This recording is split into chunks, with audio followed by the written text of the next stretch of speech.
Welcome back to Gossip Media for the latest in pop culture, fashion, music, celebrity gossip, entertainment news, and business highlights. Let's get to today's stories. So the Diddy trial has been going on. I think today is the 7th or 8th day, and I've been keeping up with everything that's been going on. It's a lot. It's very heavy. But Diddy's former assistant, David James, took to the stand yesterday and revealed some interesting information. He revealed that one of Diddy's drug dealer, who goes by the name of One Stop, would bring drugs to Diddy and he would take it and give it to his friends. David also shared that One Stop supplied even presidents, and one of our most well-known presidents that he supplied is Barack Obama. Now, I was not expecting that at all. I was shocked. But then I'm like, drugs can also be marijuana. I don't think Barack is on anything heavy or hard. Then again, who knows? We don't know. I don't know these people, right? So I can only assume. But there's so many other presidents. Why would you just point out Barack Obama? But again, when Barack was running for president, Diddy was, like a big spokesperson for him. So I guess that's where it's coming from. Also, Cassie's mother, Regina Ventura, took the stand to testify against Diddy, and it was revealed that Diddy extorted Cassie's mom because Cassie started dating Kid Cudi, so he threatened to release videos from the freak-offs to embarrass her, and he also threatened her life along with Kid Cudi's life, and he contacted Cassie's mom, Regina, demanding $20,000 so that he would not release any videos of Cassie. And Regina said that she, along with her husband, took out an equity loan to pay Diddy the $20,000 so their daughter could be safe, because she really feared that something would happen to Cassie if she did not do it. She also said that 5 days later, he sent the money back to her. And I guess that's because Cassie got back with him, because in one of the testimonies last week, Cassie revealed that she was doing freak-offs while she was dating Kid Cudi. She was doing the freak-offs with Diddy. So I guess she went back, for her safety, her mom's safety, and peace of mind and all of that. That is absolutely crazy to me. I have so many questions. Like one of the questions that I have is why would your mom need to take out a loan? You're with this rich man. And from what I'm getting to understand, he gives all these women money every month or whenever. So I was wondering if Cassie was not giving her mom any money to save or, something of that nature. Because for your mom to take out a loan for $20K when you're with a man that's making a lot of money and you're doing all these things, I don't understand it, and that's very evil of Diddy, but it's just a controlling thing for him. It's like a narcissist. But Kid Cudi will be testifying in a few weeks or days. So the photos from the Diddy raid when he was arrested last year were released, and in the photos you can see that he has a lot of sex toys, drugs. He had phones that were hidden inside some boots. He had Astroglide, baby oil, guns. He had, there were affirmations written on a mirror, stuff like that. Just to be clear, these photos are from the hotel that he was spending the time in when they came to, lock him up. So dancehall superstar Vybz Kartel, the king of the dancehall, has purchased another home in Miami right next door to his house that he purchased a few weeks or months ago. So he is his own neighbor. That's basically what I'm saying. It's a really, really good look. His sons are across there, as you can see, enjoying the fact that they have a house next to their dad. All right. And Vybz Kartel also said it's too easy, right? He has sold out shows back to back, so that's good. He also purchased a Mercedes AMG G63, my dream car that's on my vision board, right? Well, one off. And It's a really good look. I'm happy to see that he came out and he's doing it. I know that this is inspiration and motivation for a lot of people because I'm feeling inspired. Since he came out, the entire dancehall, like fraternity has been shaken up. People are putting themselves out there. People are showing, their wealth and stuff like that. So it's a good look. He has influence. Also, he purchased his fiancée, Sidem, a Tesla Cybertruck. And as you can see, Sidem is really happy. She's driving her car. And it's just a really good look to see that Kartel is doing the do. You know what I'm saying? Vybz Kartel is scheduled to perform in Trinidad and Tobago on May the 31st. That would be his first show in Trinidad since his release, but he has been facing a lot of adversities, and we are going to get into it. The Defense Minister, Wayne Sturge, has ordered for the itinerary of Jamaican dancehall artist Vybz Kartel to be cut, citing past legal troubles. So let's get into that. Vybz Kartel, born Adidja Palmer, is no stranger to controversy, but his upcoming appearance in Trinidad is now facing tight restrictions from the government. Defense Minister Wayne Sturge addressed the restrictions yesterday at the post-cabinet media briefing. It's a discretion that has to be exercised in this instance, not only in the best interests of the country as a whole, but more particularly, one has to have regard to the interest of children.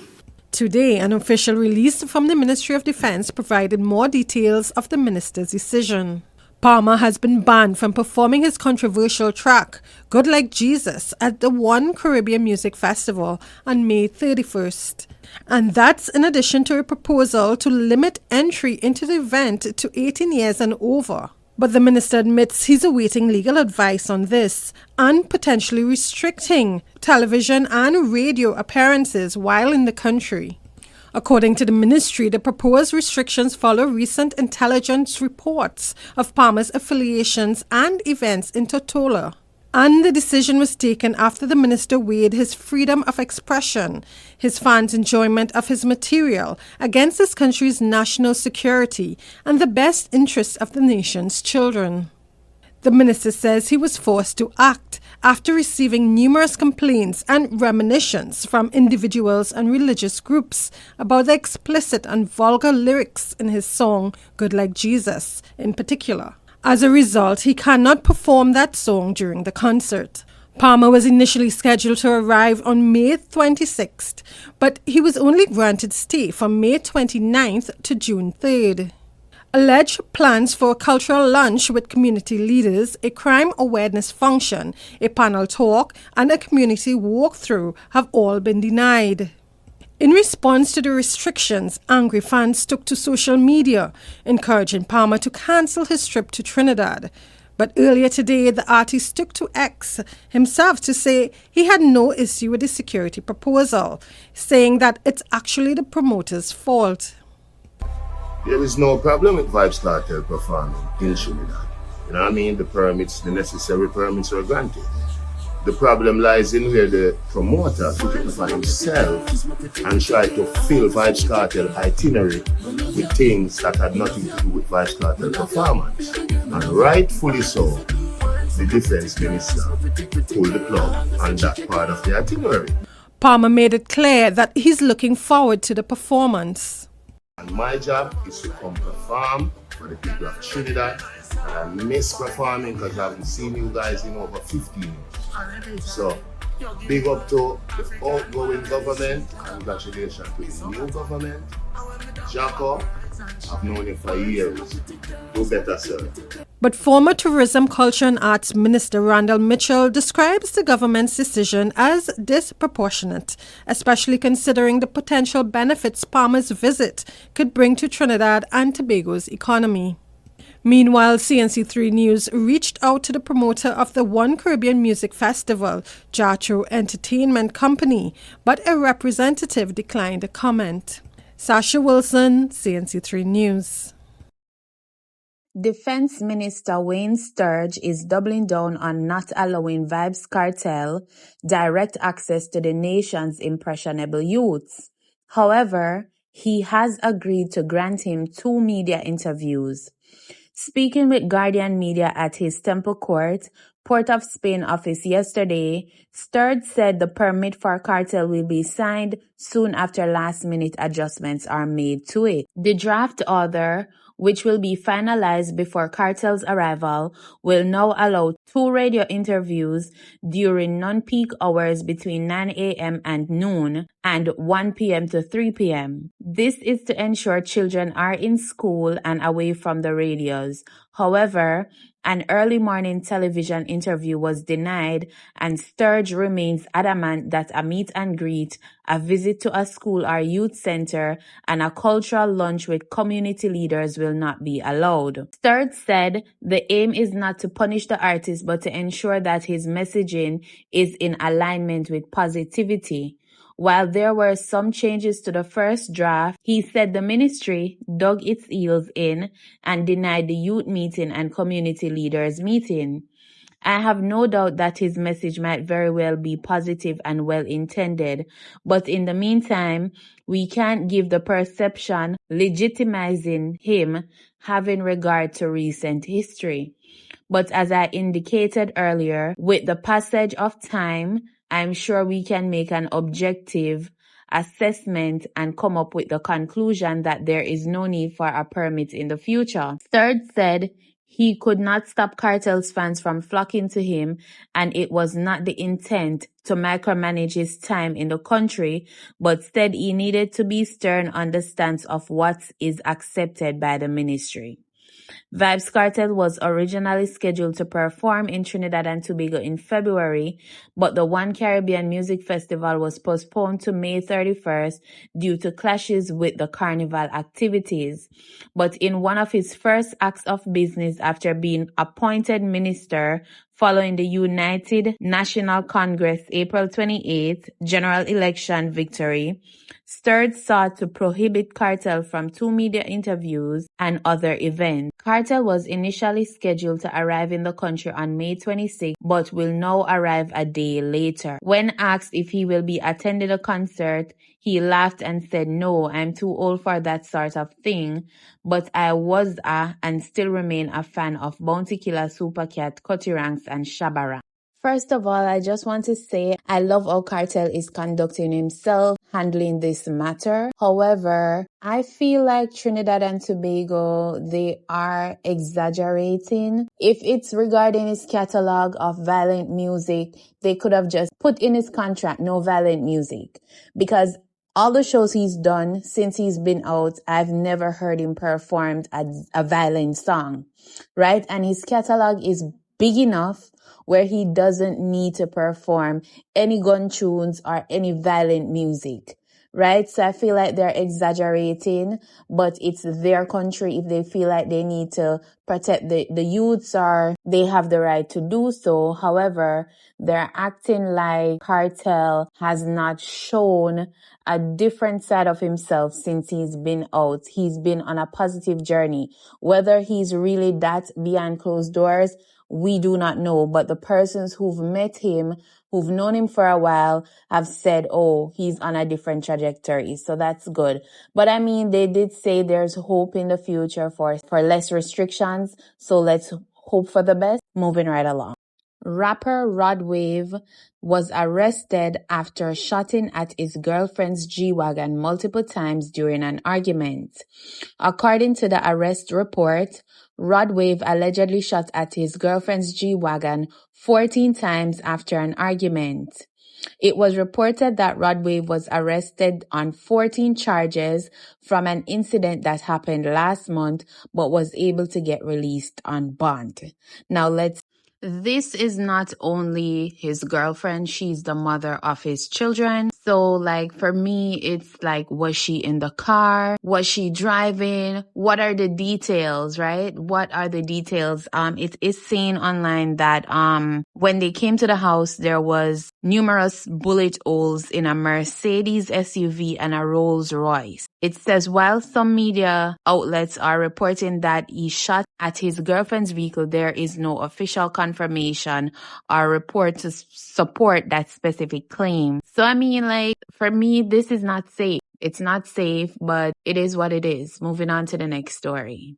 Justin Bieber disrupted the internet when he posted a photograph of his wife Hailey Bieber gracing the cover of Vogue with a caption that angered his fans. In an Instagram post on May 20, Justin Bieber apologized to his wife Hailey Bieber for once telling her that she would never be on the cover of Vogue during a huge fight that the couple had. Justin shared the apology while celebrating the fact that she is now on the magazine's cover. He said, "Yikes, I know, so mean. For some reason, because I felt disrespected, I thought I had to get even.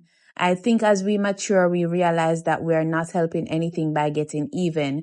We're honestly just prolonging what we really want, which is intimacy and connection." He concluded by asking his wife for forgiveness, writing, "So baby, you already know, but forgive me for saying you wouldn't be on the cover of Vogue, cause clearly I was sadly mistaken." Now his comment section was buzzing, right? People were like, "Oh, stop embarrassing her. This man does not like his wife," and stuff like that. But guys, we have to understand something. This is a regular thing between couples. The only difference with Justin is that he is famous. So everything he does gets scrutinized publicly, right? And it's human. He's admitting to something and he's apologizing at the same time. And he's clearly proud. So we don't need to, go that hard on him. They're human. He has since replaced the caption with emojis. So moving right along. Loren Lorosa was out and about at Diddy's trial while she was approached by a fan. Let's take a listen to how that interaction went.